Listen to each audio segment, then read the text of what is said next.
여러분, 혹시 공포가 일상이 되면 어떤 느낌인지 아시나요? 저는 북한에서 태어나 20년 넘게 한 가지 사실을 뼈에 새기며 살았습니다. 남조선은 미국의 잔인한 식민지다. 이건 그냥 하는 말이 아니었습니다. 학교 교과서, 텔레비전, 심지어 동네 어귀의 벽보까지 온통 미군이 우리 동포들을 어떻게 유린하는지에 대한 이야기뿐이었죠. 우리가 배운 남한의 아이들은 미군의 군화를 닦으며 껌 한 통을 얻기 위해 비굴하게 웃고 먹을 것이 없어 미군 부대에서 버린 음식 찌꺼기를 주워 꿀꿀이죽을 끓여 먹는 비참한 고디였습니다. 그래서 저희는 늘 생각했습니다. 우리가 비록 강냉이밥을 먹으며 힘들게 살지만 저 불쌍한 동포들을 미군의 소나귀에서 구원해야 한다. 참 황당하죠? 구원을 받아야 할 사람이 누군지도 모른 채 우리는 가짜 정의감에 불타올랐던 겁니다. 하지만 드라마를 몰래 보면서 조금씩 균열이 생기기 시작했습니다. 화면 속 서울은 너무나 화려했거든요. 저게 연출일까? 진짜일까? 의심하면서도 제 머릿속 한구석엔 여전히 식민지의 그림자가 남아있었습니다. 드라마에는 안 나오지만 골목마다 총을 든 미군들이 서 있을 거야. 평양에도 군기사령부 소속 경무대 군인들이 총을 메고 눈알을 부라리며 탈영병을 잡으러 다니는데 식민지인 서울은 오죽하겠어? 라는 공포였죠. 2016년 마침내 제가 한국 땅을 밟고 처음 서울 거리로 나섰을 때를 잊지 못합니다. 저는 잔뜩 어깨를 움츠리고 주변을 살폈습니다. 어디서 미군이 튀어나올지 몰라. 군복 입은 사람들이 나를 검문할지도 몰라. 그런데 말입니다. 1시간을 걷고 2시간을 걸어도 미군은커녕 군복 입은 사람조차 보이지 않는 겁니다. 대신 제 눈에 들어온 건 정말 기묘한 풍경이었습니다. 사람들이 귀에 줄도 없는 하얀 콩나물 같은 걸 꽂고는 혼자 중얼거리며 걷고 있더라고요. 처음엔 서울엔 정신 나간 사람이 왜 이렇게 많지 싶었습니다. 웃음, 알고 보니 그게 에어팟이라는 무선 이어폰이었죠. 줄도 없이 소리가 들리고 전화가 된다니요. 북한에선 상상조차 할 수 없는 기술이었습니다. 무엇보다 충격적이었던 건 사람들의 이 눈빛이었습니다. 누구 하나 감시당하는 기색 없이 누구 하나 총든 군인을 무서워하지 않고 자유롭게 자기 갈 길을 가는 그 활기찬 모습. 제가 평생 믿어왔던 식민지 남조선은 어디에도 없었습니다. 그날 저는 길거리에 주저앉아 울고 싶었습니다. 내가 배운 세상은 통째로 거짓이었고 우리가 구원하려 했던 사람들은 사실 세상에서 가장 자유로운 사람들이었다는 그 사실이 제 가슴을 너무나도 아프게 후벼 팠습니다. 북한에서 권력이란 곳 신의 영역입니다. 김정은의 말 한마디는 자연법칙보다 강력하죠. 그가 너 내일부터 군대 가지 말고 대학 가라고 하면 그날로 인생이 바뀝니다. 반대로 저놈 잡아넣어라고 하면 이유도 모른 채 사라지는 곳이죠. 한국에 와서 제가 들은 가장 충격적인 소문 중 하나는 어떤 유명 연예인과 대통령에 관한 이야기였습니다. 그 연예인은 남한뿐만 아니라 북한에서도 드라마를 통해 엄청난 인기를 누리던 사람이었죠. 그런데 그 사람이 대통령을 만난 자리에서 제가 군대에 가지 않게 해주십시오 라고 부탁했다는 겁니다. 북한식 사고방식으로는 당연히 그래. 너는 나라를 빛냈으니 내가 면제해주마 라는 답이 나올 줄 알았습니다. 하지만 대통령의 대답은 제 뒤통수를 강하게 때렸습니다. 그건 나도 어떻게 할 수 있는 부분이 아니다. 여러분, 이게 이해가 가시나요? 일국의 대통령이 나라에서 제일 높은 사람이 연예인 한 명 군대 안 보내주는 걸 못한다니요. 처음에 저는 이 나라 대통령은 힘이 정말 없나 보다라고 생각했습니다. 하지만 시간이 흐르며 깨달았습니다.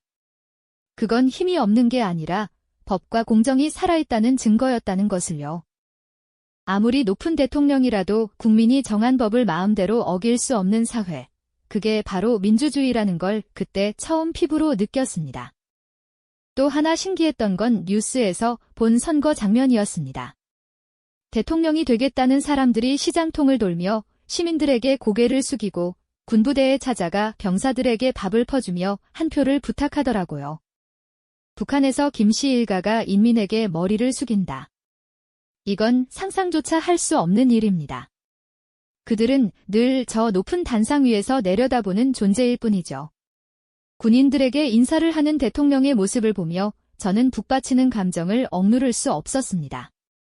국민이 주인이라는 말이 진짜였구나. 저렇게 높은 사람도 국민 앞에서는 고개를 숙여야 하는구나. 북한에서는 억울한 일이 생겨도 하소연할 곳이 없습니다. 그저 군명이련히 하고 살아야 하죠. 하지만 이곳에서는 누구도 부당하게 나를 짓밟을 수 없고 대통령조차 법을 지켜야 한다는 사실이 제게는 그 어떤 경제적 풍요보다도 큰 위로로 다가왔습니다. 아, 이런 사회라면 내가 열심히만 살면 정말 억울할 일은 없겠다. 그 확신이 드는 순간 저는 비로소 남한 사회의 일원이 될 준비가 되었습니다. 한국에 와서 가장 적응하기 힘들었던 것 중 하나는 바로 풍요였습니다. 특히 무언가를 한 번 쓰고 버리는 문화는 제게 거의 공포에 가까운 충격이었죠. 여러분은 편의점에서 생수 한 병 사 마시는 게 아주 당연하시죠? 하지만 북한 사람들에게 생수병은 대대로 물려줄 보물과 같습니다. 북한에서는 평양조차 정수기가 거의 없습니다. 대부분 수돗물을 받아 마시죠. 어쩌다 생수병 하나가 생기면 그날은 횡재한 날입니다. 그 물을 다 마시고 나면 통을 깨끗이 씻어서 수돗물을 채웁니다. 여름에는 그걸 꽁꽁 얼려서 수건으로 감싸 들고 다니죠. 그 통에 구멍이 나서 물이 줄줄 셀 때까지, 정말 구멍 날 때까지 쓰고 또 씁니다. 그런데 한국 사람들은 그 깨끗한 플라스틱 병을 물 한 번 마시고 미련 없이 쓰레기통에 던지더라고요. 처음엔 그게 너무 아까워서 남편이랑 같이 버려진 생수병을 주워다 씻어 놓기도 했습니다. 배달 음식을 시키면 오는 그 튼튼한 플라스틱 용기들도 마찬가지였죠. 이걸 왜 버려? 이렇게 좋은 그릇을 저희 집 찬장엔 한동안 배달 용기들이 가득 차 있었습니다. 저희 어머니 생각이 참 많이 났습니다. 어머니는 장터에서 얻어온 까만 비닐봉지 하나도 그냥 버리는 법이 없으셨어요. 쓰고 나면 정성껏 물에 빨아서 빨랫줄에 집게로 콕 집어 말리셨죠. 바람에 흔들리는 그 비닐봉지들을 보며 내일은 저기에 뭘 담아올까 고민하시던 어머니의 뒷모습이 지금도 눈에 선합니다.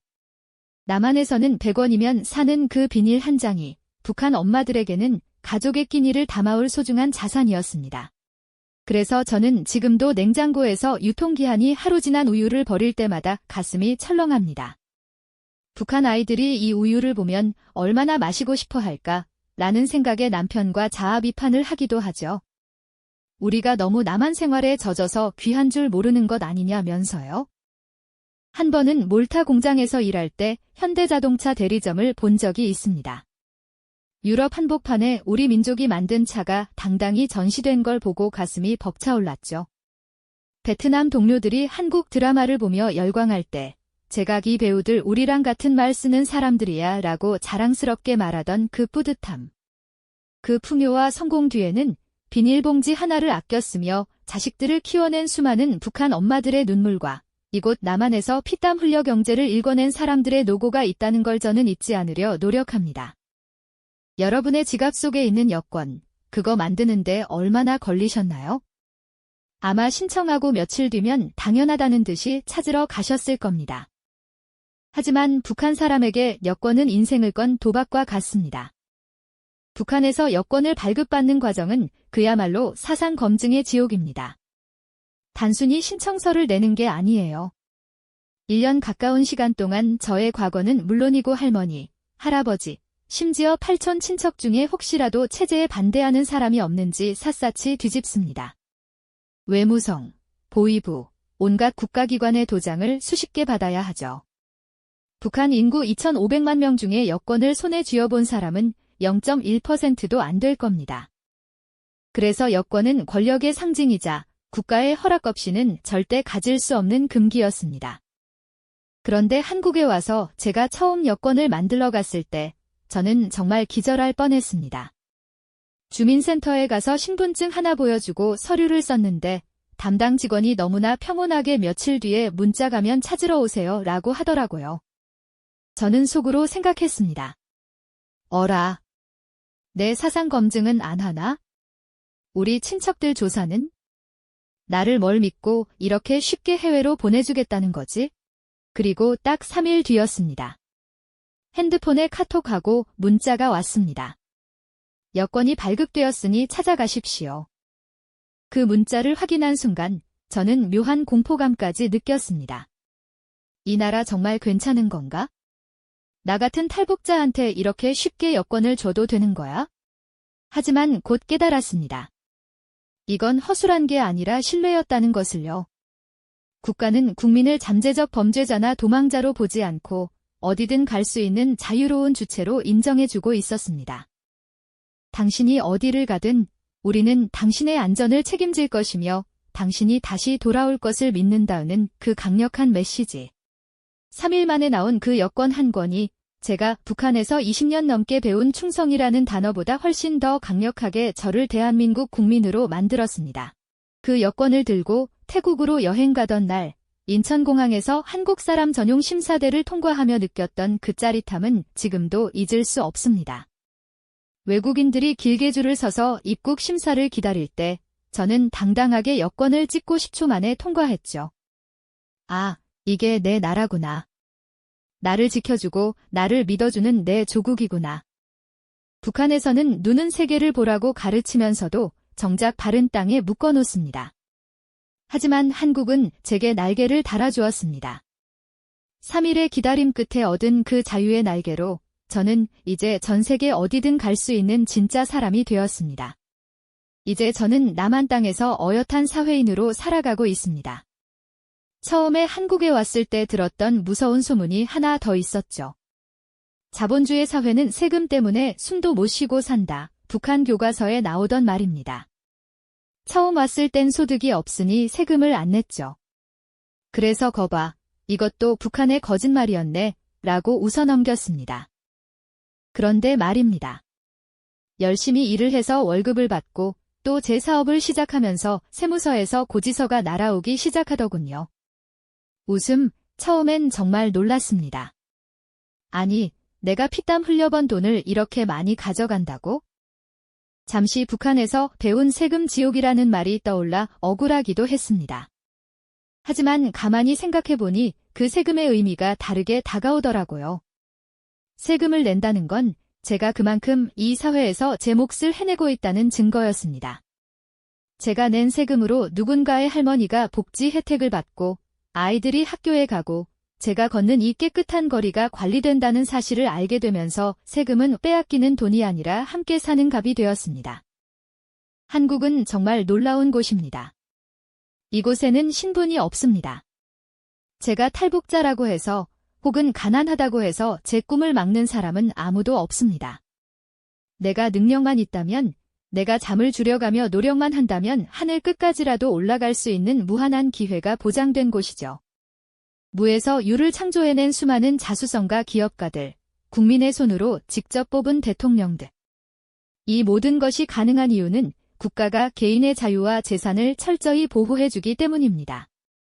하지만 그 자유에는 아주 무겁고 냉정한 책임이 따릅니다. 북한에서는 국가가 시키는 대로만 하면 배급은 좋습니다. 비록 굶어 죽을지언정 고민할 필요는 없었죠. 하지만 이곳에서는 모든 선택이 제 책임입니다. 내가 게으르면 굶주려야 하고 내가 잘못된 선택을 하면 그 대가도 제가 치러야 합니다. 아무도 대신 살아주지 않는 인생, 처음에는 그 사실이 참 무겁고 외로웠습니다. 가끔은 아무 고민 없던 북한 시절이 아주 잠깐 그리울 때도 있었죠. 그러나 저는 다시 돌아가고 싶지 않습니다. 이 자유의 무게야말로 제가 살아있다는 가장 강력한 증거니까요. 지금 저는 에어팟을 끼고 고객의 전화를 받으며 하루하루를 치열하게 살아갑니다. 북한에 있는 친구들이 보면 줄도 없는 귀걸이에서 사람 목소리가 나온다며 까무러치겠죠. 제가 누리는 이 평범한 하루, 생수병을 분리수거하고 3일 만에 여권을 만들고 내 노력만큼 돈을 버는 이 일상이 사실은 북한 동포들이 목숨을 걸고 꿈꾸는 기적이라는 것을 저는 잊지 않으려 합니다. 여러분이 오늘 누리고 있는 그 지루한 일상이 사실은 누군가에게는 간절한 기도였다는 것을 한 번만 기억해 주세요. 저는 오늘도 이 귀중한 자유를 안고 내일이라는 더 높은 하늘을 향해 달려갑니다. 지금까지 제 이야기를 들어주셔서 정말 감사합니다.